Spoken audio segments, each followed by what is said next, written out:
ਚੰਗਾ ਡਾਕਟਰ। ਪਸ਼ੂ ਪਾਲਕ ਵੀਰੋ, ਵੀਡੀਓ ਦੇਖਣ ਤੋਂ ਪਹਿਲਾਂ ਤੁਸੀਂ ਵਾਰਨਿੰਗ ਪੜ੍ਹ ਲਿਆ ਕਰੋ। ਅਸੀਂ ਕਿਸੇ ਨੂੰ ਡਾਕਟਰ ਨਹੀਂ ਬਣਾ ਸਕਦੇ, ਪਰੰਤੂ ਤੁਸੀਂ ਵੀਡੀਓਆਂ ਦੇਖ ਕੇ ਜਾਂ ਪੁੱਛ ਕੇ ਤੁਸੀਂ ਆਪਣੇ ਜਾਨਵਰਾਂ ਦਾ, ਪਾਲਤੂਆਂ ਦਾ ਆਪਣੇ ਘਰਾਂ ਦੇ ਵਿੱਚ ਆਪ ਤੁਸੀਂ ਇਲਾਜ ਕਰ ਸਕਦੇ ਹੋ। ਇਹ ਵੀਡੀਓ ਸਿਰਫ ਇੱਕ ਲੋਕ ਭਲਾਈ ਵਾਸਤੇ ਬਣਾਈ ਗਈ ਹੈ। ਅਸੀਂ ਕਿਸੇ ਕੰਪਨੀ ਦੀ ਮਸ਼ਹੂਰੀ ਨਹੀਂ ਕਰਦੇ। ਸਤਿ ਸ਼੍ਰੀ ਅਕਾਲ ਦੋਸਤੋ, ਮੈਂ ਤੁਹਾਡਾ ਆਪਣਾ ਡੰਗਰ ਡਾਕਟਰ। ਵੀਰੋ, ਅੱਜ ਦਾ ਟੌਪਿਕ ਹਿਊਮਨ ਵਾਸਤੇ ਹੈ ਕਿ ਆਪਣੇ ਹਿਊਮਨ ਦੇ ਵਿੱਚ ਜਿਵੇਂ ਮੌਸਮ ਚੱਲ ਰਿਹਾ ਆਪਣਾ, ਧੂਏ ਧਾਏ ਦਾ ਮੌਸਮ ਹੈ ਵੀਰੋ। ਗਰਦ ਉੱਡਦੀ ਰਹਿੰਦੀ ਹੈ, ਗਲਾ, ਨੱਕ, ਖੰਘ, ਬੁਖਾਰ ਵਿੱਚ ਹੋ ਜਾਂਦਾ, ਅਤੇ ਆਪਾਂ ਉਹ ਤੋਂ ਕਿਵੇਂ ਬਚ ਸਕੀਏ ਅਤੇ ਆਪਾਂ ਕਿਵੇਂ ਇਹਦਾ ਮੁੱਢਲੀ ਸਹਾਇਤਾ ਜਿਹੜੀ ਹੈ ਕਿਵੇਂ ਲੈ ਸਕੀਏ ਅਤੇ ਆਪਾਂ ਇਹਦਾ ਕਿਵੇਂ ਇਲਾਜ ਕਰ ਸਕੀਏ। ਕਿਉਂਕਿ ਮੈਨੂੰ ਬਹੁਤ ਤਰ੍ਹਾਂ ਦੀਆਂ ਕਮੈਂਟ, ਮੈਸੇਜ ਵਗੈਰਾ ਆਏ ਨੇ ਅਤੇ ਮੈਨੂੰ ਪੁੱਛਦੇ ਨੇ ਕਿ ਤੁਸੀਂ ਡੰਗਰਾਂ ਵਾਸਤੇ ਤਾਂ ਪਾਉਂਦੇ ਰਹਿੰਦੇ ਹੋ, ਤੁਸੀਂ ਆਪਣੇ ਬੰਦਿਆਂ ਵਾਸਤੇ, ਹਿਊਮਨ ਵਾਸਤੇ ਵੀ ਪਾਓ ਕਿ ਸਾਨੂੰ ਕੋਈ ਇਹ 'ਚੋਂ ਰਾਹਤ ਮਿਲ ਸਕੇ। ਕਿਉਂਕਿ ਤੁਹਾਨੂੰ ਪਤਾ ਹੀ ਅੱਜ ਕੱਲ੍ਹ ਵੀਰੋ ਮਹਿੰਗਾਈ ਦਾ ਟਾਈਮ ਹੈ, ਤਾਂ ਇਸ ਕਰਕੇ ਮੈਂ ਅੱਜ ਵੀਡੀਓ ਬਣਾ ਕੇ ਤੁਹਾਨੂੰ ਦੇ ਰਿਹਾ ਕਿ ਤੁਸੀਂ ਘਰੇਲੂ ਤਰੀਕਿਆਂ ਦੇ ਵਿੱਚ ਤੁਸੀਂ ਕਿਵੇਂ ਬਚਾਓ ਕਰ ਸਕਦੇ ਹੋ।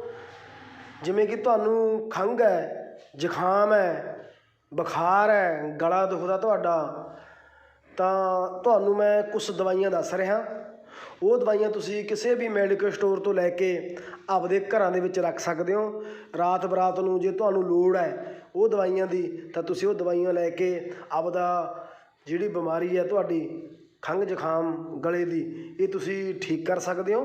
ਅਤੇ ਹੋਰ ਜਾਣਕਾਰੀ ਵਾਸਤੇ ਮੇਰੀਆਂ ਹੋਰ ਵੀਡੀਓ ਪਈਆਂ ਨੇ ਵੀਰੋ, ਜਦੋਂ ਮਰਜ਼ੀ ਤੁਸੀਂ ਮੈਨੂੰ ਕਨੈਕਟ ਕਰ ਸਕਦੇ ਹੋ ਅਤੇ ਜਦੋਂ ਮਰਜ਼ੀ ਮੇਰੇ ਤੋਂ ਪੁੱਛ ਸਕਦੇ ਹੋ ਤੁਸੀਂ। ਅਤੇ ਉਹ ਦਵਾਈਆਂ ਤੁਹਾਨੂੰ ਮੈਂ ਦੱਸ ਰਿਹਾ ਵੀਰੋ, ਕਿਹੜੀ ਕਿਹੜੀ ਦਵਾਈਆਂ ਨੇ ਉਹ ਦਵਾਈਆਂ ਵੀਰੋ ਇਸ ਪ੍ਰਕਾਰ ਨੇ। ਇੱਕ ਤਾਂ ਵੀਰੋ ਇਹ ਖੰਘ ਦੀ ਸ਼ੀਸ਼ੀ ਹੈ, ਇੱਕ ਤਾਂ ਇਹ ਖੰਘ ਦੀ ਸ਼ੀਸ਼ੀ ਹੈ। ਮੈਂ ਕਿਸੇ ਕੰਪਨੀ ਦੀ ਮਸ਼ਹੂਰੀ ਨਹੀਂ ਕਰ ਰਿਹਾ ਇਹਦੇ ਵਿੱਚ, ਜਿਹੜੀ ਗੱਲਾਂ ਸਹੀ ਨੇ ਉਹ ਸਹੀ ਦੱਸ ਰਿਹਾ ਤੁਹਾਨੂੰ ਮੈਂ। ਇੱਕ ਤਾਂ ਇਹ ਖੰਘ ਦੀ ਸ਼ੀਸ਼ੀ ਹੈ ਵੀਰੋ, ਇੱਕ ਇਹ ਲੈਣੀ ਹੈ ਤੁਸੀਂ। ਇੱਕ ਵੀਰੋ ਆ ਸੀ ਮੋਂਟਾਸ ਐਲ, ਇੱਕ ਤੁਸੀਂ ਵੀਰੋ ਇਹ ਲੈਣੀ ਹੈ। ਇੱਕ ਵੀਰੋ ਆ ਕੈਪਸੂਲ ਆਉਂਦਾ ਮੋਕਸੀਸਿਲਿਨ ਦਾ, ਤੁਸੀਂ ਇੱਕ ਇਹ ਲੈਣਾ। ਇੱਕ ਵੀਰੋ ਆ ਗੋਲੀ ਆਉਂਦੀ ਹੈ ਨਿੰਮੋਪੈਰਾ ਪਿੱਲ ਕੰਪਨੀ ਦੀ, ਇੱਕ ਤੁਸੀਂ ਇਹ ਲੈਣੀ ਹੈ। ਨਾਲ ਵੀਰੋ ਤੁਸੀਂ ਆਹ ਲੈਣੀ ਹੈ ਵੈਟਨੀਸੋਲ, ਵਿਟਾਮੈਥਾਸੋਨ ਲੈਣੀ ਹੈ।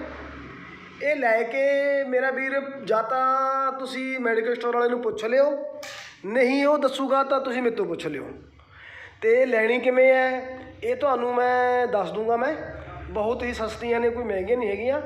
ਅਤੇ ਤੁਸੀਂ ਕਹਿਣ ਦਾ ਮਤਲਬ ਆ ਜਿਹੜੇ ਦਿਨ ਚੱਲਦੇ ਨੇ ਧੂਏ ਧਾਏ ਦੇ, ਇਹ ਤੋਂ ਤੁਸੀਂ ਆਪਦੇ ਜਿਹੜੇ ਸਰੀਰ ਹੈ ਤੁਸੀਂ ਉਹਨੂੰ ਬਚਾ ਸਕਦੇ ਹੋ ਅਤੇ ਮੁੱਢਲੀ ਸਹਾਇਤਾ ਕਰ ਸਕਦੇ ਹੋ।